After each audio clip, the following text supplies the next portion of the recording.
जय माँ भवानी। साथियों, अब हम दर्शन करेंगे महाराष्ट्र के 4 प्रमुख शक्तिपीठों के। इस वीडियो में मैं 2 शक्तिपीठों के विषय में बताऊंगी, माँ सप्तशृंगी और माँ तुलजा भवानी। और इससे अगले वीडियो में महाराष्ट्र के 2 अन्य शक्तिपीठ, माँ महालक्ष्मी अंबाबाई और माँ रेणुका देवी के विषय में बताऊंगी। क्योंकि वीडियो ज़्यादा लंबे हो जाते हैं तो हम सबको कठिनाई होती है। सबसे पहले हम दर्शन करते हैं वणी की सप्तशृंगी भ्रामरी देवी का।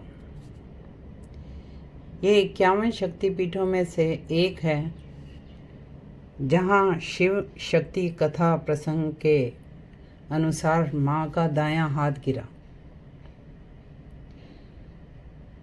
महाराष्ट्र में देवी सप्तशृंगी मंदिर नासिक से करीब 60 किलोमीटर की दूरी पर है। यह 4500 फुट ऊंचे सप्तशृंग पर्वत पर विराजमान है। माँ महाराष्ट्र के कई परिवारों की कुल देवी हैं। सह्याद्री पर्वत श्रृंखला के 7 शिखर का प्रदेश यानी सप्तशृंग पर्वत, जहाँ एक तरफ गहरी खाई और दूसरी तरफ ऊंचे पहाड़ पर हरियाली के सौंदर्य के बीच विराजित देवी माँ प्रकृति से हमारा परिचय कराती हैं। माता सप्तशृंगी को ब्रह्म स्वरूपिणी के नाम से भी जाना जाता है। यहाँ महाकाली, महालक्ष्मी और महासरस्वती के तीनों गुणों के रूप में माँ की आराधना की जाती है। मंदिर 2 मंजिला है और माता का मंदिर ऊपर की मंजिल में है। कहा जाता है त्रेता युग में भगवान राम, सीता, लक्ष्मण ने भी माँ के दरबार में आराधना की थी। सप्तशृंगी माँ की मूर्ति 8 फुट ऊंची है और इसकी 18 भुजाएं हैं।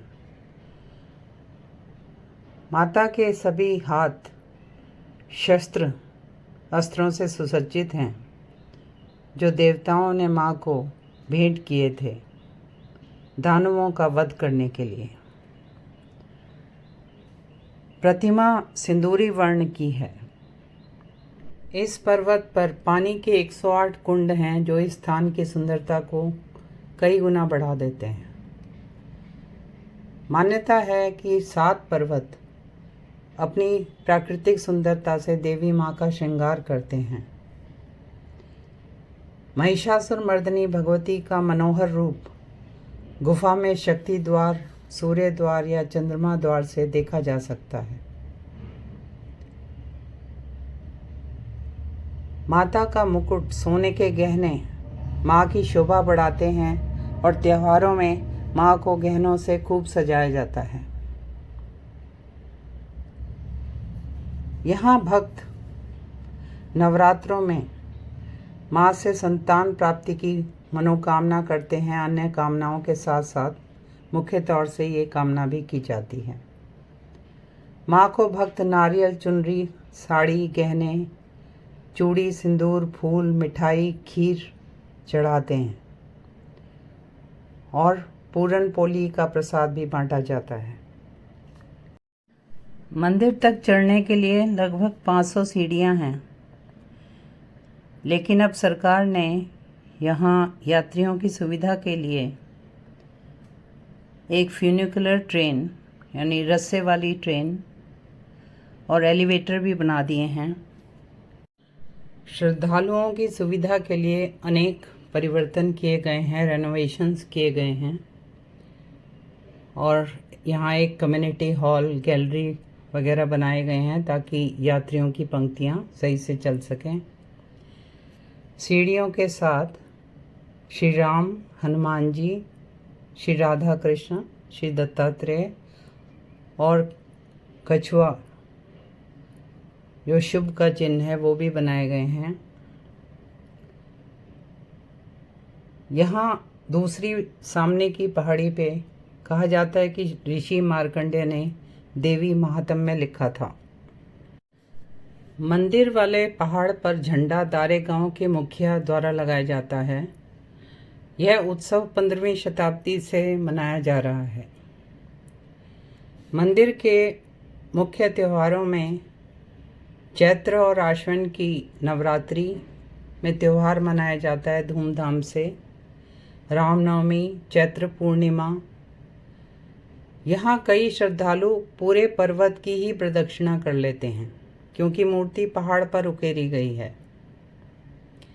दशहरा, गुड़ी पड़वा, गोकुलाष्टमी, लक्ष्मी पूजन आदि त्योहार धूमधाम से मनाए जाते हैं।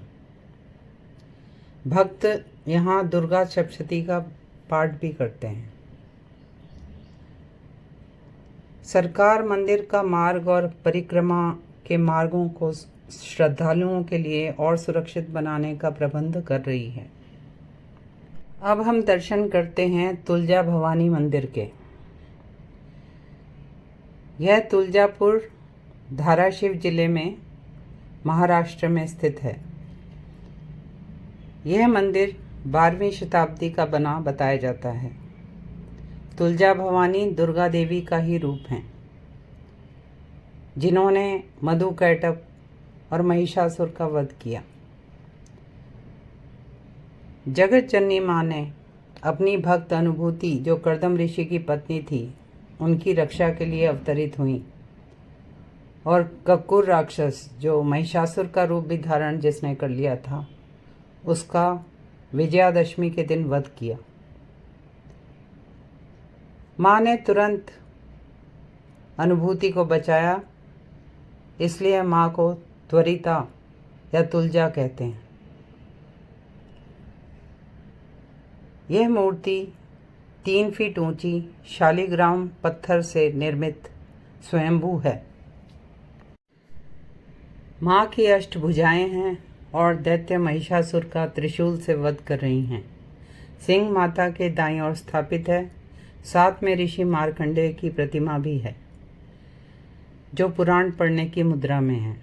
मंदिर में एक अमृत कुंड, दत्तात्रेय मंदिर, विनायक मंदिर, आदिशक्ति और अन्नपूर्णा के मंदिर भी हैं।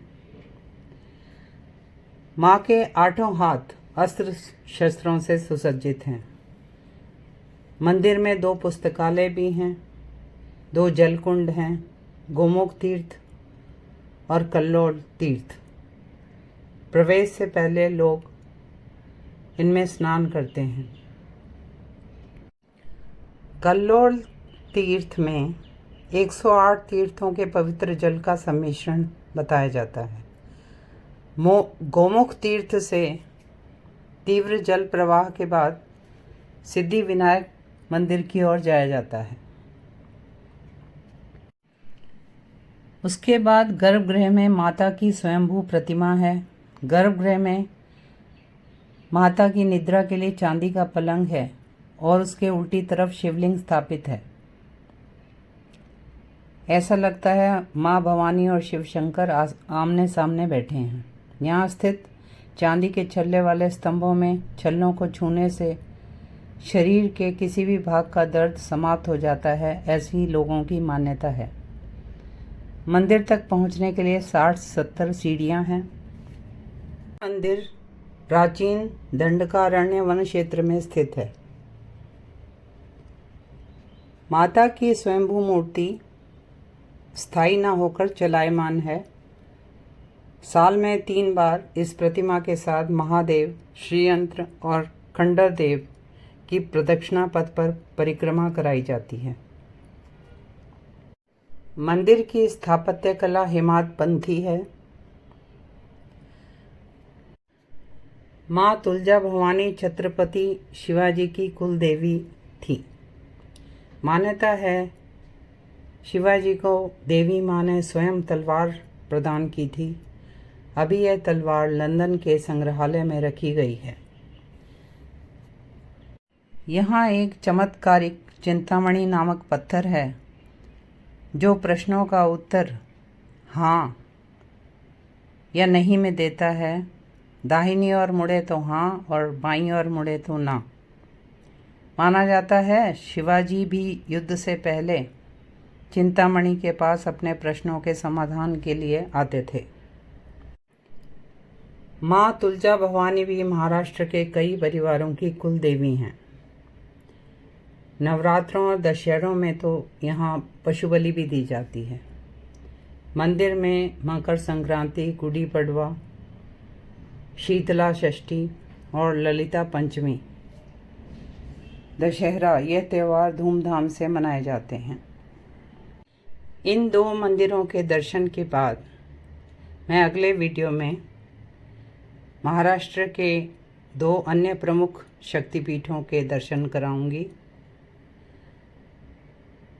एक पंक्ति नारद पुराण से जो विचारणीय है, जिसके बारे में आप विचार विमर्श करना। इसमें बताया जा रहा है कि ब्रह्मचारी को वृद्धों को प्रणाम करना चाहिए। ब्रह्मचारी का अर्थ आप जानते ही होंगे, वह विद्यार्थी जो ब्रह्मचर्य आश्रम के नियमों में चलता हो, जो आजकल के बच्चों के लिए बहुत कठिन है। हर आश्रम के हिसाब से